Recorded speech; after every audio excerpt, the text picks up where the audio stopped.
Everyone. आज के video में हम कंसंट्रेशन ऑफ सॉल्यूशन टॉपिक के दो इम्पॉर्टेंट डेरिवेशन को डिस्कस करेंगे, जो कि आपको क्लास 11th और क्लास 12th दोनों में मदद करेगा। और कॉम्पिटिटिव एग्जाम और स्कूल एग्जाम दोनों में इससे क्वेश्चंस काफ़ी आते हैं। तो आप डेरिवेशन को ध्यान रखिएगा, क्योंकि कई बार होता है क्या कि ड्यूरिंग एग्जाम आप फॉर्मूला भूल जाते हैं। तो अगर फॉर्मूला भूल भी जाएं तो आपको डेरिवेशन पता होगा, तब क्वेश्चन सॉल्व कर सकते हैं। तो दो इंपॉर्टेंट डेरिवेशन है, एक एक करके दोनों डेरिवेशन को देखते हैं। पहला डेरिवेशन है मोलैरिटी और मोलैलिटी के बीच रिलेशन। स्मॉल एम होता है मोलैलिटी, कैपिटल एम होता है मोलैरिटी। तो मोलैलिटी इक्वल टू होता है molarity into 1000 upon density into 1000 minus M into M B. इस डेरिवेशन को, इस रिलेशन को प्रूव करना है। तो देखिए कैसे करते हैं। हम एज्यूम कर लेते हैं, assume volume of solution equal to 1 litre. हम ये मान लेते हैं कि सॉल्यूशन का वॉल्यूम 1 लीटर है। अच्छा, डेंसिटी दिया है, डेंसिटी जो डी है, डेंसिटी ऑफ सॉल्यूशन है डी ग्राम पर एमएल। तो मास ऑफ सॉल्यूशन क्या हो जाएगा?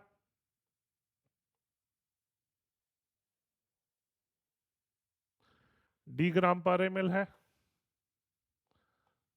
वॉल्यूम लीटर में, तो उसको एमएल में कन्वर्ट कर देंगे। 1000 डी ग्राम।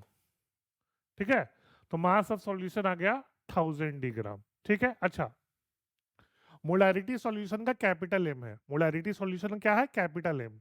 तो अब पढ़े हो ये फॉर्मूला। मोल्स ऑफ सॉल्यूट होता है, मोल्स ऑफ सॉल्यूट होता है molarity into volume of solution in litre. Molarity जो कि कैपिटल एम है, into volume of solution in litre. Volume कितना है सॉल्यूशन का? माने हैं 1 लीटर माने हैं, तो 1। तो moles of solute capital M में है, क्योंकि मोलैरिटी सॉल्यूशन का कैपिटल एम है और वॉल्यूम ऑफ सॉल्यूशन हम 1 लीटर एज्यूम किए थे। अच्छा, moles of solute capital M है, तो मास ऑफ सॉल्यूट क्या होगा? मास ऑफ सॉल्यूट आपको पता है moles of solute into molecular mass of solute, है ना। मास ऑफ सोल्यूट क्या होता है?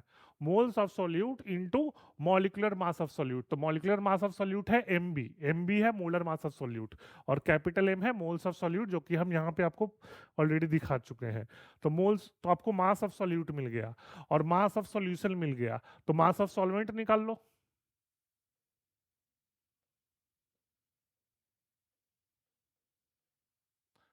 तो आपको ये तो पता होगा, मास ऑफ सॉल्वेंट होता है mass of solution minus mass of solute. Mass of solvent क्या होता है?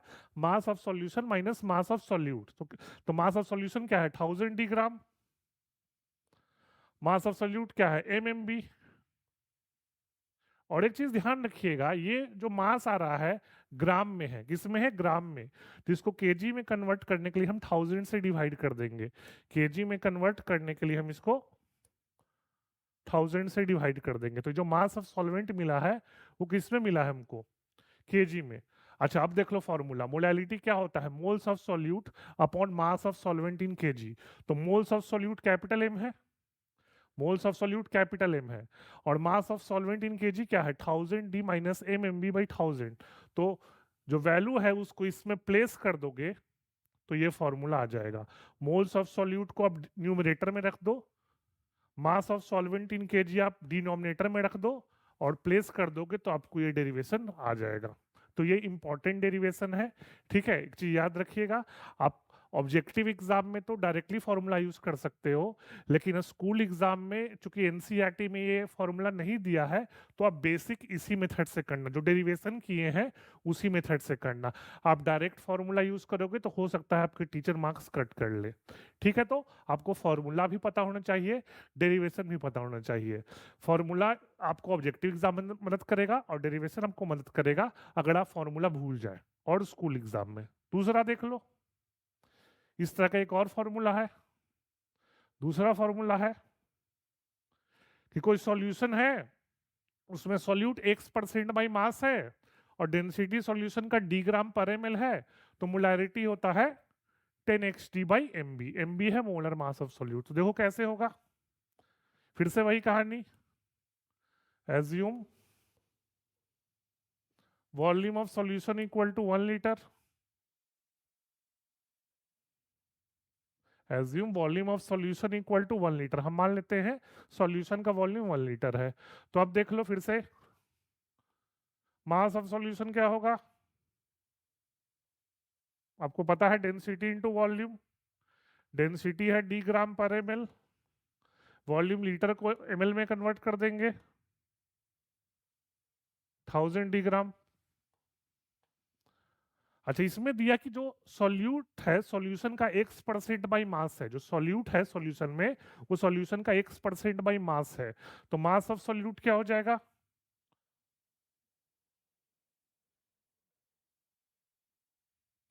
1000 डी और उसका x%, 10 डी एक्स। तो मास ऑफ सॉल्यूट आ गया 10 D X. Moles of solute आपको पता है, मोल्स ऑफ सॉल्यूट होगा given mass of solute upon molar mass of solute. तो मोल्स ऑफ सॉल्यूट होगा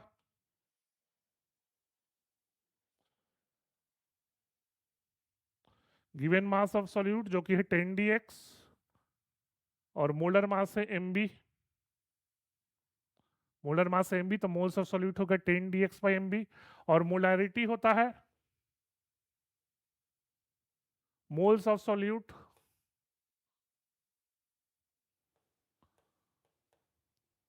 upon volume of solution in litres.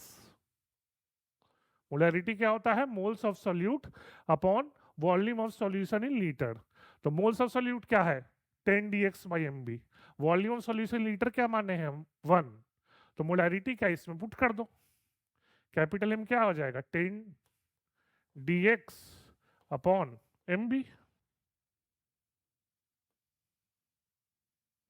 ठीक है, तो आपको हम दूसरा डेरिवेशन बता दिए, और ये दोनों डेरिवेशन काफी इंपॉर्टेंट है और आपको 11th और 12th दोनों में मदद करेंगे। तो प्लीज इन डेरिवेशन को ध्यान रखिएगा।